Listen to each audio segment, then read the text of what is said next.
tariffs. He's doubled down on Chinese goods, raising the rate on imports to the US to 125%. That's likely to cause a major slowdown in trade between the two countries, which in turn could mean Chinese goods being redirected to Europe. And many in the bloc say that would have disastrous consequences. American beef and California wines are available at this supermarket in Beijing. But with China's reciprocal tariffs, they're about to get more expensive. So far, there's little sign of panic among residents after the latest escalation in the trade dispute. I think for ordinary people, we might slowly see some changes. But I believe our country is quite self-sufficient now, so it might not have a major impact on our daily lives. But they could affect some businesses related to imports and exports. I'm not really worried.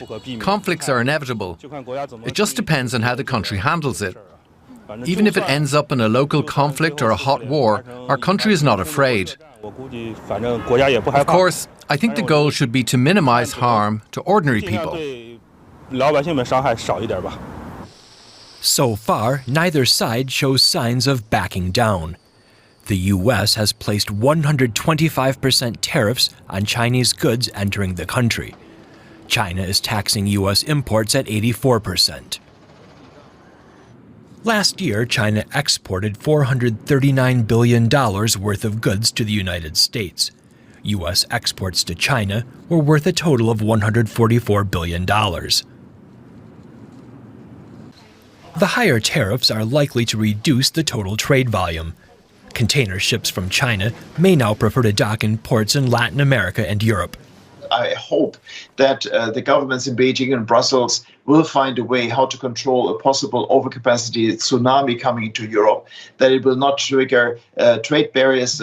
We want Chinese investment in Europe, and we don't want these containers overloading our economy. So in a way, it's all about communication and trust between Brussels and Beijing. And if the trade war isn't resolved swiftly, American wines could soon become a thing of the past on shelves in Beijing.